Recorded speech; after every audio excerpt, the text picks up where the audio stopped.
tarde, caros amigos, companheiros espíritas, simpatizantes da doutrina, que estão mais uma vez acompanhando a Rádio Biguaçu FM. Estamos iniciando mais um programa Conhecendo o Espiritismo. Vamos ouvir o hino de louvor a Deus na voz de Marcos Viana, o Pai Nosso.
O programa Conhecendo o Espiritismo vai ao ar todos os domingos, das 18 às 19 horas, sempre alternando seu comando entre o Grupo Espírita Caminho da Luz e o Centro Espírita Fé, Esperança e Caridade, ambos filiados à Federação Espírita Catarinense Brasileira.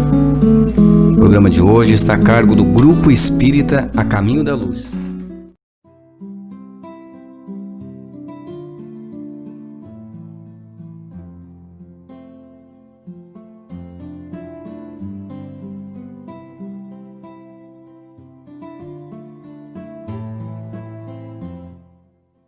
Está no capítulo 50 do livro Antologia Mediúnica do Natal. É uma mensagem de Humberto de Campos, que assinou como Irmão X. E diz assim: entretecíamos animada conversação em torno dos abusos da mesa nas comemorações natalinas, com o parecer do grave Yonatan Benasser, que asseverava a conveniência de ater-se o homem ao sacrifício dos animais apenas quanto ao estritamente necessário. Quando o velho Ebenezer Ben-Hakim, orientador de grupos hebraicos no mundo espiritual, tomou a palavra e se exprimiu conciso: talvez vocês não saibam, talvez vocês não saibam, quanto devemos aos bichos na manifestação do Evangelho. E ante a nossa curiosidade, narrou comovido: há muitos anos ouvi do Rabi Eliud, que se encontra agora nas esferas superiores, interessantes minudências, detalhes, em torno do nascimento de Jesus. Contou-nos esse antigo mentor de israelitas desencarnados que a localização de José da Galileia e da companheira nos arredores de Belém de Judá não foi assim tão fácil. O casal, que se compunha da jovem Maria, tocada de singular formosura, e do patriarca, que a recebera por esposa em madureza provecta, entrou na cidade quando as ruas e hospedarias mostravam-se repletas. Os descendentes do ramo de Davi reuniam-se aos magotes para atender ao recenseamento determinado pelo governo de Augusto. Bronzeados cameleiros do deserto confraternizavam com vinhateiros de Gaza. Negociantes domiciliados em Jericó entendiam-se com mercadores residentes no Egito. Acompanhados por benemérita legião de espíritos sábios e magnânimos, a cuja frente se destacava o abnegado Gabriel,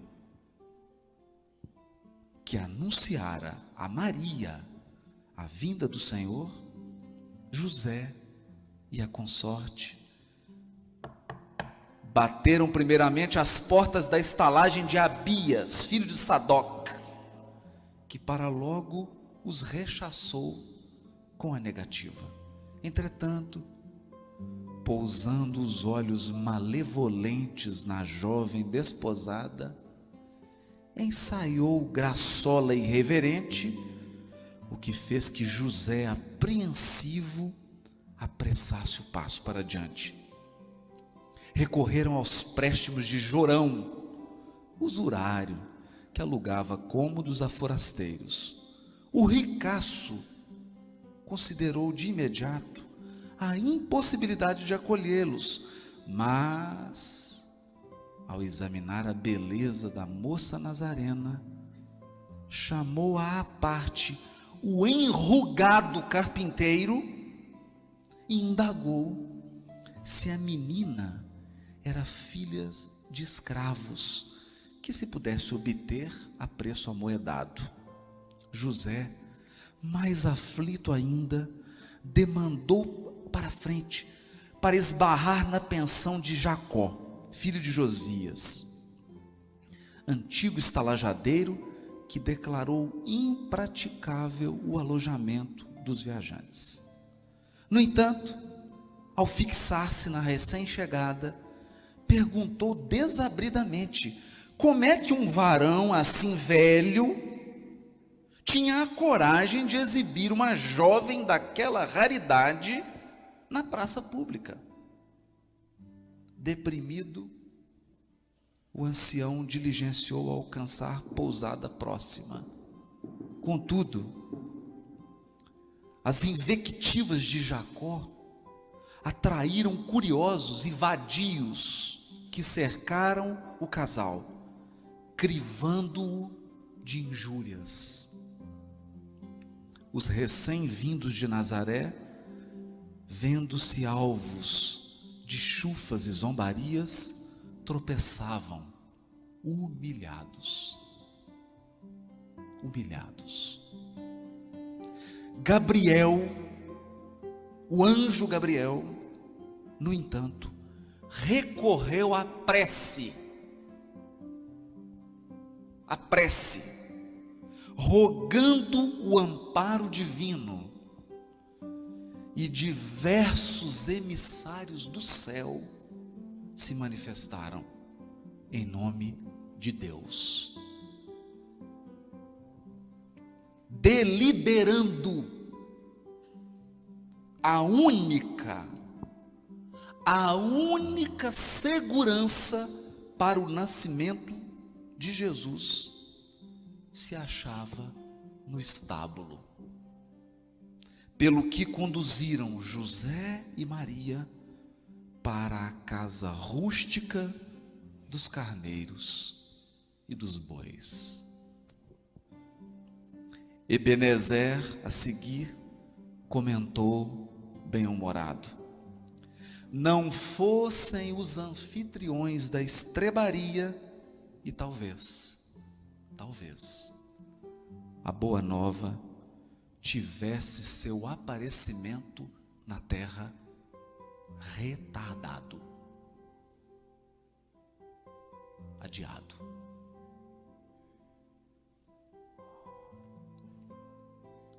Assim começa a história dessa guerreira,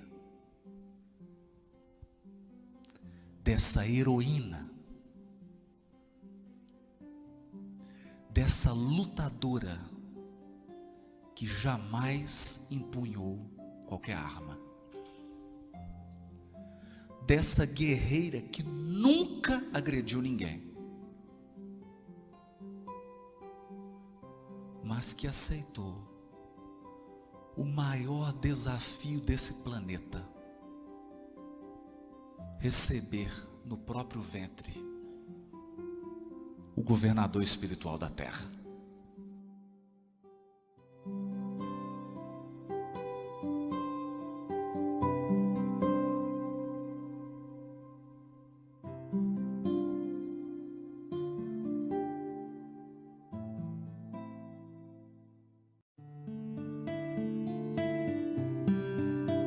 Permanente Natal. Ele nasceu em uma estrebaria, oculto aos olhos dos poderosos de sua época. Teve seu nascimento anunciado aos simples, que traziam os corações preparados para o receber. A orquestra dos céus se fez presente, e a ópera dos mensageiros celestiais o anunciou a quem tivesse ouvidos de ouvir. Jesus, ninguém que o igualasse. Alto e belo, chamava a atenção por onde transitasse. Os trigais se dobravam à sua passagem e os ventos iam à frente, anunciando-lhe a chegada. Por onde passou, deixou indelével o seu perfume. Não conduzia guerreiros nem serviçais pomposos. A voz do povo o anunciava, e seus cantos chegavam aos ouvidos de todos, mesmo daqueles que pretendiam se fazerem surdos. Sua mensagem atingia os corações, e como hábil agricultor, semeou a esperança e a fé nos terrenos mais áridos. Rei das estrelas e governador do mundo, fez-se simples e evidenciou à saciedade a importância das coisas pequenas, dos serviços humildes. Ele próprio serviu na carpintaria, modelando formas na madeira. E mais tarde, servindo-se de uma toalha e água, lavou os pés dos seus apóstolos. Tomou de um grão de mostarda e o fez símbolo da fé que move montanhas. Utilizou-se da água pura jorrada das fontes cristalinas para falar da água que sacia a sede para todo o sempre. Tomou do pão e o multiplicou, simbolizando a doação da fraternidade que atende o irmão onde esteja e com ele reparte o pouco que tem. Falou de tesouros ocultos e de moedas perdidas. Recordou das profissões menos lembradas e as utilizou como exemplo, ele mesmo, denominando-se o bom pastor, que conhece as suas ovelhas. Ninguém jamais o superou na poesia, na profundidade do ensino, na doce entonação da voz, cantando o poema das bem-aventuranças no palco sublime da natureza. Simples, mostrava sua sabedoria em cada detalhe, exemplificando que os grandes não necessitam de ninguém que os adjetive, senão sua própria condição. Conviveu com os pobres, os deserdados, os considerados párias da sociedade, tanto quanto visitou e privou da amizade de senhores amoedados e de poder. Sempre nobre, porém simples e humilde.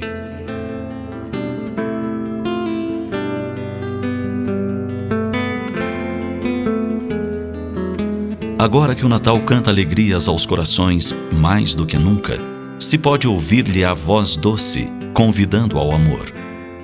E por isso mesmo, as criaturas se movimentam de forma mais intensa e se doam. São brindes, presentes, alimentos e agasalhos. É o próprio ser que esquece de si e se doa. Doa as horas do seu dia. Com um sorriso nos lábios, abre os braços e agasalha o outro no próprio coração. Depõem-se as armas, silenciam-se os combates. Faz-se paz nos campos de batalha da intimidade e do mundo. Tudo porque o aniversário dele se aproxima. E embora ainda infantis na arte de amar, todos podemos sentir que ele se faz mais presente, porque abrimos o nosso cofre do sentimento e lhe permitimos penetrar.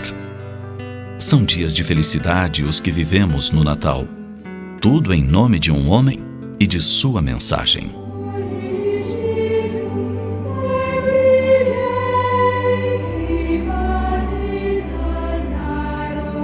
Ah, Jesus! Como seria bom se de uma vez para sempre todos pudéssemos te entender e fazer Natal permanente em nossas vidas.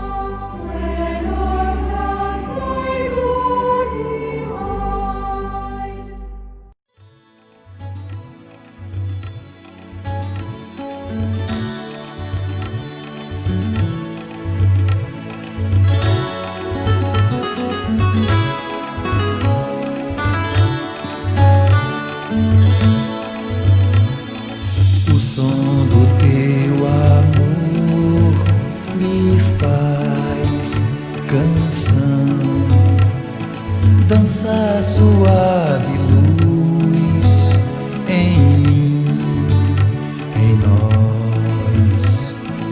O som do teu amor me faz canção, dança suave luz em mim, em nós.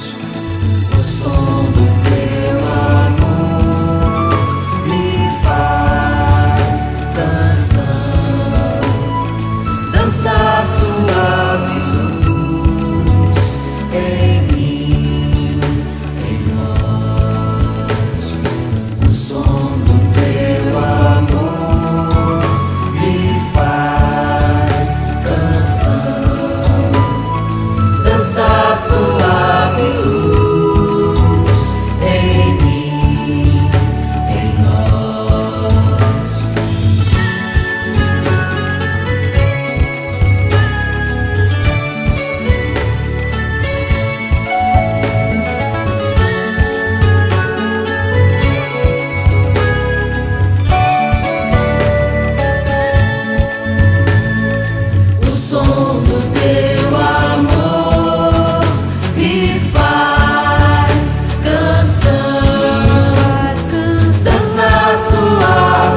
Na 98 FM, programa Conhecendo o Espiritismo.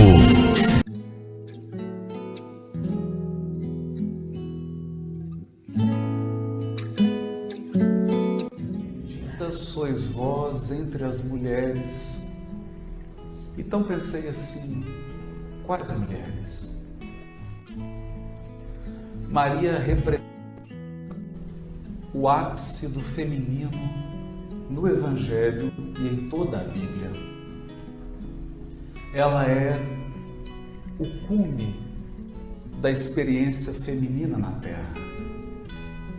Ela representa a aquisição e a síntese das mais altas potencialidades e conquistas espirituais que o espírito feminino pode realizar nesse plano. Ela também é a figura que permeia toda a história da vinda de Jesus, porque ninguém vai da manjedoura ao Calvário sem saber por quê. Esse coração feminino tem a mais profunda noção de todos os lances desafiadores, profundamente desafiadores, que a providência divina lhe entregou a fim de viabilizar a vinda do governador espiritual do orbe. Há algo muito especial na mulher. Todos nós, desde os mais poderosos, desde os mais famosos, desde aqueles que detêm a maior riqueza, não importa. Nenhum ser humano realiza o processo reencarnatório se não contar com a solidariedade da mulher. A mulher é aquela que se esvazia um pouco e abre dentro dela um espaço suficiente para caber um ser. Essa capacidade de esvaziar a ponto de abarcar uma alma que realiza o seu processo reencarnatório, talvez aponte para uma das características mais tocantes da presença de Deus na sua criação. Porque Deus também, sendo todo-poderoso, sendo a inteligência suprema, abre um espaço na sua grandeza para que caibam seus filhos. É por isso que Francisco Cândido Xavier dizia que a maternidade é um segredo entre a mulher e Deus. Deus conta com a mulher, do mesmo modo que a mãe conta com Deus para a mais grandiosa missão na face da terra. Porque essa história começa com uma jovem prometida em casamento a um homem. Então, de repente, a jovem está grávida. E muitos ficam aí perguntando: ficou grávida mesmo? Não ficou grávida? Estava casada? Não estava casada? Sem perceber que essa história, na verdade, é uma parábola que está resumindo toda a história bíblica. E o José olha para a moça, e todo mundo olha para o José e fala: e aí? Ele fala: vou pedir o DNA. Percebe? Então, somos capazes de captar agora a angústia de Maria? Você é capaz agora de penetrar na angústia de Maria de Nazaré? porque a angústia dela é a angústia de todas as mulheres da Bíblia. Uma lágrima dela é a somatória de todas as lágrimas do feminino no Velho Testamento. Então talvez você ache que seja um glamour receber no ventre o governador espiritual do planeta. Mas para essa guerreira, a história começou com uma boa dose de desafio. E é então que ela vê o anjo. E é então que o anjo fala o que a Santana fala. E o que faz Maria? Sabe o que faz Maria? Ela muda a história bíblica, porque todas as outras mulheres antes dela preferiram agir antes de Deus. Todas as outras mulheres se apressaram. Poderiam ter aguardado a intervenção divina, mas como nós encarnados, fizeram exatamente o que nós fazemos. O que nós fazemos? Deus é lento, deixa eu resolver do meu jeito. Eu vou encontrar uma solução. Eu sei que é pior, mas como Deus é devagar, eu gosto das coisas rápidas e mal feitas. Mas essa não. Sabe o que ela dirá? Maria dirá o que nenhuma mulher antes dela teve coragem de dizer. Eis aqui a tua serva, faça-se em mim segundo a tua vontade. Ela simplesmente, às vésperas de receber no seu ventre o maior espírito que já veio ao mundo, ela fez a escolha mais certa e a mais difícil que uma mulher já fez. Ela entregou a Deus. Eu sou tua serva. E Deus agiu. Deus manda o anjo e ele fala com José. Percebe? Não fica apegado a detalhes históricos. Não fica preso a minúcias. Essa história é uma sublime lição. Porque o anjo aparece a José e diz para ele: você está ficando louco, meu amigo. Você sabe quem está no ventre da tua futura esposa. Sabe? O nome dele é salvação. Porque ele vem para ser o guia da humanidade inteira. Doravante, ninguém precisará peregrinar sem rumo sobre a face da terra. Ninguém precisará mais fazer experiências loucas, porque ele será o modelo. Ele vem salvar o ser humano de si mesmo. Vem nos salvar de nós mesmos. Você prefere? Eu disse de forma mais bonita. Abre aspas. Teu maior inimigo está dentro de você mesmo. Então José acaba. Então Maria, que entrega a vida e silencia, espera a ação divina.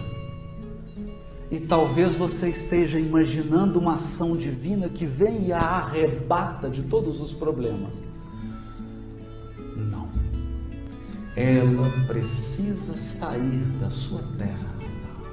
Sabe o que é para uma mulher ter que dar à luz longe da sua família? Sem ter uma mãe para ajudar? Sem ter uma tia para curar o umbigo? Sem ter um parente para visitar? E ir para uma cidade estranha, bem estranha, Humberto de Campos vai dizer que Nazaré se encontra construída sobre um verdadeiro buraco. E talvez por essa razão, por não poderem enxergar o horizonte dos nazarenos era tão estreito. Eles receberam o Cristo, mas o profeta maior não foi bem recebido naquela terra. É em Nazaré que eles tentam matar Jesus lançando de um penhasco. E ele é obrigado a sair da cidade natal. Mais tarde ele dirá, porque nenhum profeta é bem acolhido na sua própria terra. E então começa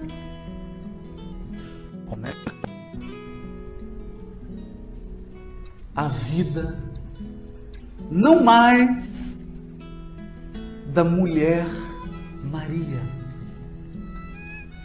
que já redimiu todas as mulheres. Começa agora a história da mãe, a mãe das mães, a mãe de todas as mães da terra. O modelo de mãe.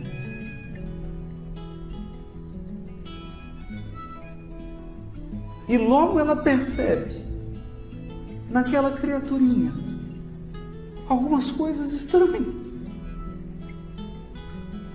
Por exemplo, ela o surpreende conversando com bandidos, assassinos, ladrões, homens perigosos daquele tempo. E ele, criancinha, conversando e orientando. E o coração dela vai experimentar essa angústia muitas vezes. Muitas vezes. Ela fará no seu desvelo, no seu amor de mãe, o que fazem as mães.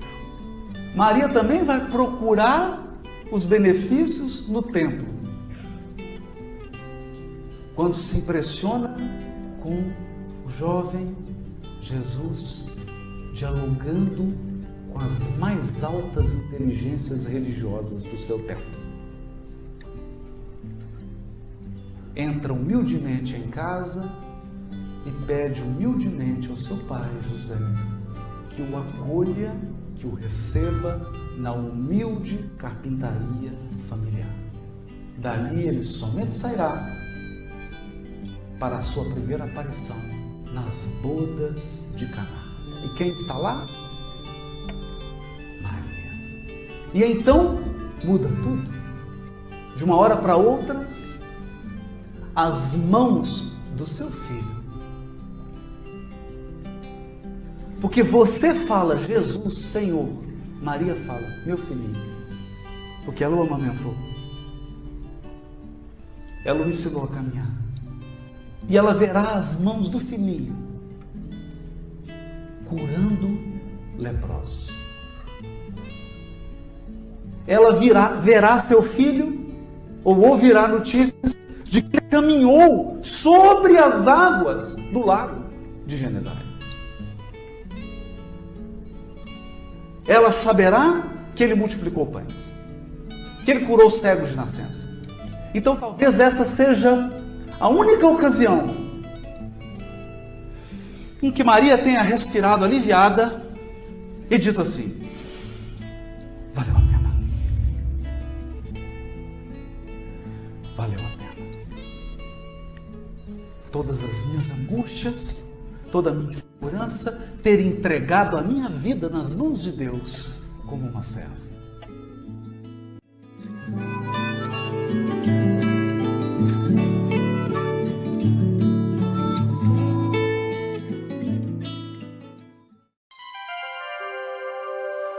O homem e a mulher.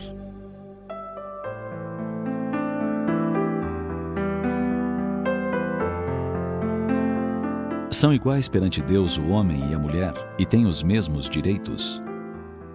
Essa pergunta foi feita no século passado por Allan Kardec aos espíritos superiores, e a resposta deles foi uma contra-pergunta. Não outorgou Deus a ambos a inteligência do bem e do mal e a faculdade de progredir? Os benfeitores lançaram em pleno século XVIII um desafio para a sociedade da época, que tinha no homem um ser superior à mulher, a quem esta devia obediência e respeito.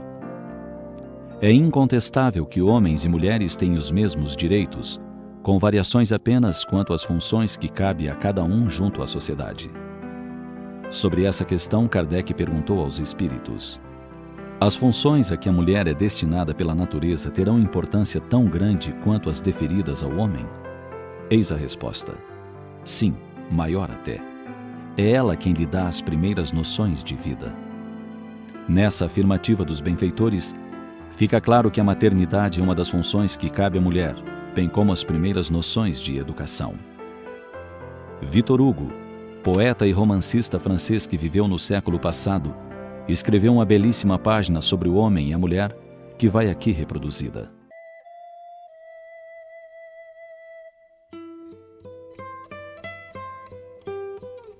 O homem é a mais elevada das criaturas, a mulher é o mais sublime dos ideais. Deus fez para o homem um trono, para a mulher um altar. O trono exalta, o altar santifica. O homem é o cérebro, a mulher o coração. O cérebro produz luz, o coração o amor. A luz fecunda, o amor ressuscita.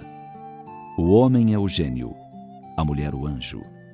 O gênio é imensurável, o anjo indefinível. A aspiração do homem é a suprema glória. A aspiração da mulher é a virtude extrema. A glória traduz grandeza, a virtude traduz divindade. O homem tem supremacia, a mulher a preferência. A supremacia representa a força, a preferência o direito. O homem é forte pela razão, a mulher é invencível pela lágrima. A razão convence, a lágrima comove. O homem é capaz de todos os heroísmos, a mulher de todos os martírios. O heroísmo enobrece, o martírio sublima. O homem é o código, a mulher o evangelho. O código corrige, o evangelho aperfeiçoa. O homem é um templo, a mulher um sacrário. Ante o templo nos descobrimos, ante o sacrário ajoelhemo-nos. O homem pensa, a mulher sonha. Pensar é ter cérebro, sonhar é ter na fronte uma auréola. O homem é um oceano, a mulher um lago. O oceano tem a pérola que o embeleza, o lago tem a poesia que o deslumbra. O homem é a águia que voa, a mulher o rouxinol que canta. Voar é dominar o espaço, cantar é conquistar a alma. O homem tem um farol, a consciência. A mulher tem uma estrela, a esperança. O farol guia, a esperança salva. Enfim, o homem está colocado onde termina a terra. A mulher, onde começa o céu.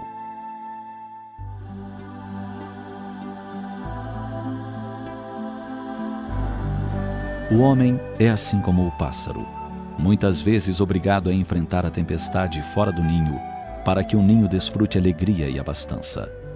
A mulher é o anjo desse mesmo ninho em que o homem procura paz e refazimento.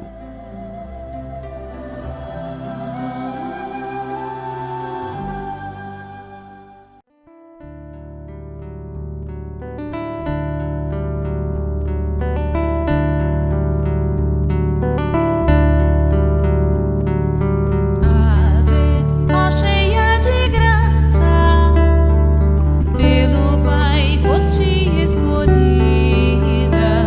um anjo vem ante a humanidade.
nenhum ser humano, homem ou mulher, consista na permanência em sua mente, em um instante sequer, da sinistra ideia de exterminar a própria vida, a fim de evitar que, sob o estímulo e a indução de adversários cruéis, venha cometer a mais grave das infrações às leis divinas. Salve uma vida, salve muitas vidas. Onde houver gente feliz, pode estar o próximo suicida. Vamos todos, numa corrente de amor ao próximo, diminuir o número de suicidas. Uma campanha Centro Espírita a Caminho da Luz de Biguaçu, Centro Espírita a Caminho da Esperança de Brusque. Web Rádio Fraternidade, www.radiofraternidade.com.br. Programa Espírita Luz e Fraternidade. 7 minutos com Emmanuel. Evangelho de Mateus, capítulo 1, versículo 20. Livro Levantar e Seguir, psicografado por Francisco Cândido Xavier, ditado pelo Espírito Emmanuel, capítulo 9, intitulado José da Galileia.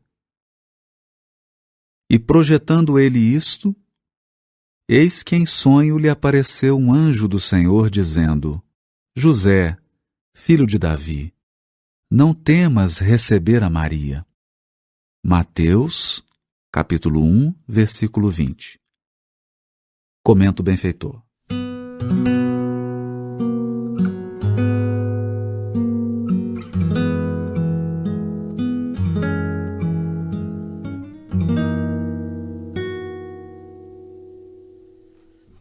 Em geral, quando nos referimos aos vultos masculinos que se movimentam na tela gloriosa da missão de Jesus, atendemos para a precariedade dos seus companheiros, fixando quase sempre somente os derradeiros quadros de sua passagem no mundo. É preciso, porém, observar que, a par de beneficiários ingratos, de ouvintes indiferentes, de perseguidores cruéis e de discípulos vacilantes, houve um homem integral que atendeu a Jesus, hipotecando-lhe o coração sem mácula e a consciência pura. José da Galileia foi um homem tão profundamente espiritual que seu vulto sublime escapa às análises limitadas de quem não pode prescindir do material humano para um serviço de definições. Já pensastes no cristianismo sem ele? Quando se fala excessivamente em falência das criaturas, recordemos que houve tempo em que Maria e o Cristo foram confiados pelas forças divinas a um homem. Entretanto, embora honrado pela solicitação de um anjo, nunca se vangloriou de dádiva tão alta. Não obstante, contemplas a sedução que Jesus exercia sobre os doutores, nunca abandonou a sua carpintaria. O mundo não tem outras notícias de suas atividades senão aquelas de atender às ordenações humanas, cumprindo um édito de César, e as que nolo mostram no templo e no lar, entre a adoração e o trabalho. Sem qualquer situação de evidência, deu a Jesus tudo quanto podia dar. A ele deve o cristianismo, à porta da primeira hora, mas José passou no mundo dentro do divino silêncio de Deus. O comentário de Emmanuel centra-se no capítulo 1 do Evangelho de Mateus, versículo 20. Para nós contextualizarmos esse versículo, é importante também ler o versículo 19. Então eu leio capítulo 1, versículo 19 e 20. José, seu esposo, sendo justo e não querendo difamá-la, resolveu repudiá-la em segredo. Após ter cogitado essas coisas, eis que em sonho apareceu-lhe um anjo do Senhor, dizendo: José, filho de Davi, não temas receber Maria, tua mulher, pois o que nela foi gerado vem do Espírito Santo. Eu estou lendo a tradução que nós fizemos e foi editada pelo SEI. Aqui nós percebemos o temor de José, que era um homem justo, em receber Maria como esposa, e o anjo acalmando-lhe o coração e dizendo das origens espirituais e sagradas do filho que ele recebia. Essa figura do Novo Testamento é muito pouco citada. Nós encontramos referência a José no capítulo 1, capítulo 2 do Evangelho de Mateus, no capítulo 1, capítulo 2, 3 e 4 do Evangelho de Lucas e no capítulo 1 e capítulo 6 do Evangelho de João. A maior parte dessas referências diz respeito a José recebendo Maria, atendendo ao édito de César e levando-a para realizar o censo na sua cidade natal, e depois protegendo a criança da perseguição de Herodes. Em outro momento do texto do Evangelho, nós vamos encontrar José na carpintaria, levando o filho com Maria ao templo, quando ele já entrava na adolescência, e depois não temos mais referência de José. Nessa belíssima mensagem de Emmanuel, ele destaca que há vários vultos masculinos no Novo Testamento. Nós podemos pensar em Simão Pedro, em João Evangelista, em José de Arimateia, em Simeão e tantos outros. E muitas vezes nós, quando comentamos sobre essas pessoas, focamos a nossa atenção nas quedas, nas falhas, sobretudo aquelas ligadas ao momento da crucificação, quando todos abandonaram Jesus. Mas aqui diz Emmanuel que é preciso voltar o nosso coração para um homem integral. José da Galileia. Diz Emmanuel que ele foi tão profundamente espiritual que o seu vulto sublime escapa à análise humana. Não há material historiográfico sobre José da Galileia. Muito pouco nós sabemos sobre ele. Mas o que nós sabemos, e essa é a beleza da mensagem de Emmanuel, que houve um tempo que o Criador e os espíritos que dirigem o nosso sistema solar entregaram a esse homem, José da Galileia, Maria e o menino Jesus. Todo o futuro do Evangelho, todo o futuro da missão do Cristo esteve um dia nas mãos desse homem. E como José é um símbolo da ação de Deus no Evangelho, diz assim Emmanuel, que ele passou no mundo dentro do divino silêncio de Deus.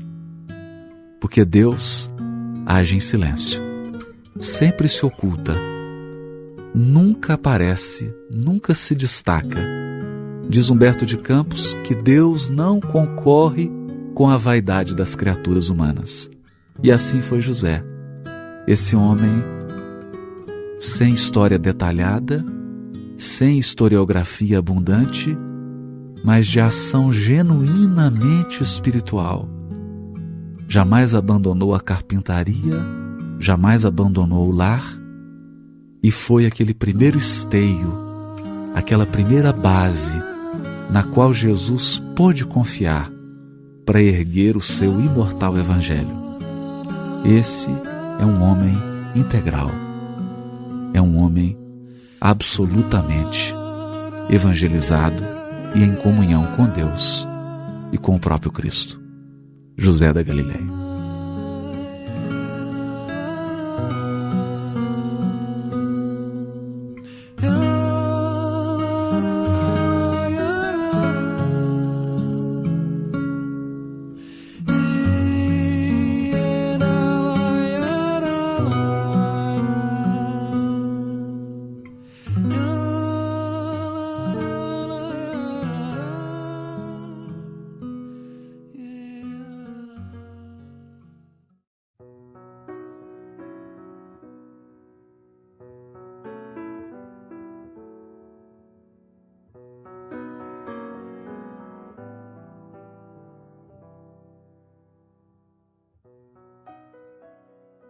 Carta de Ano Novo. Emmanuel. Ano Novo é também a renovação de nossa oportunidade de aprender, trabalhar e servir.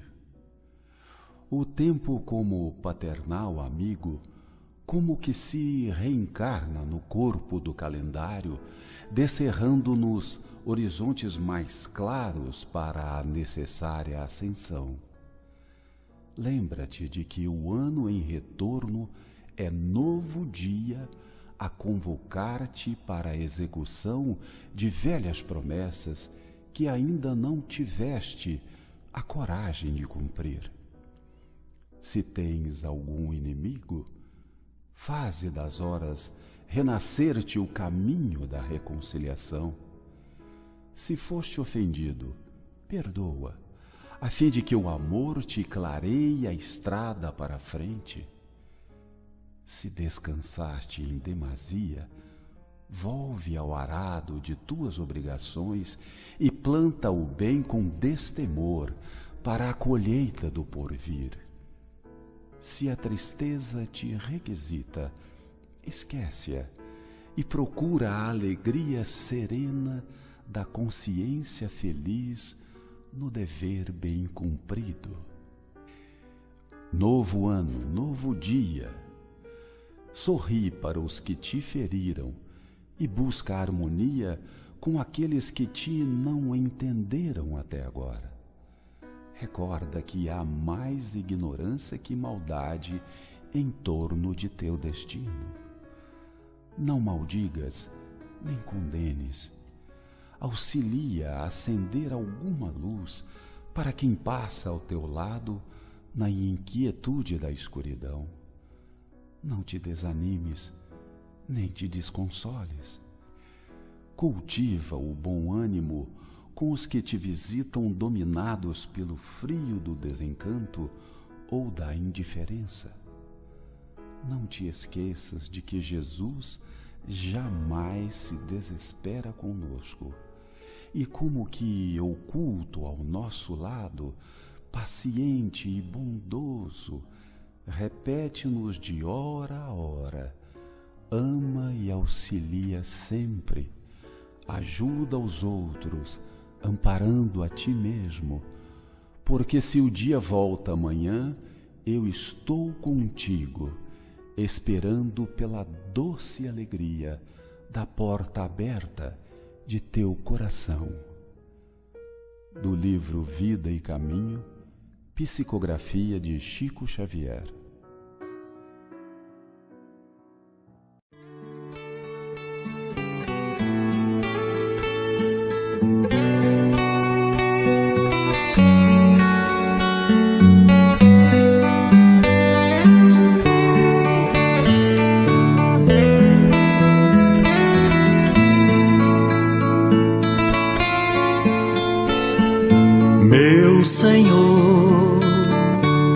Quanta luz neste lugar, sua presença já se faz na oração. Só você tem a força e o poder conseguir alegrar meu coração. Toda estrela tem o brilho dos seus olhos, sim, e a flor sempre exala o seu amor. Seguirei o caminho que a você me conduz, seu conforto vim buscar, Jesus, com você eu estarei. Quero estar consciente do que vou fazer, realizar com alegria alegria o meu dever. Ouvir um dia sua voz falando-me de paz, a tristeza não sentir jamais, com você eu vencerei.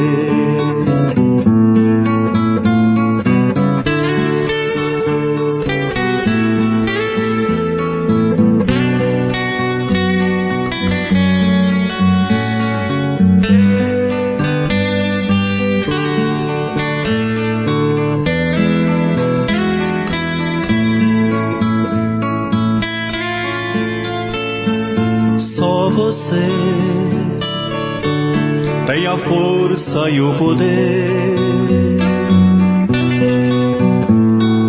conseguir alegrar meu coração.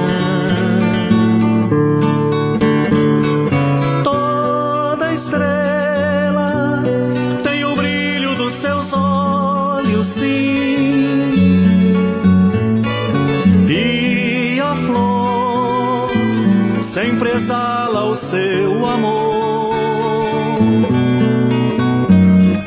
Seguirei o caminho que a você me conduz, seu conforto vim buscar, Jesus, com você eu estarei. Quero estar consciente do que vou fazer,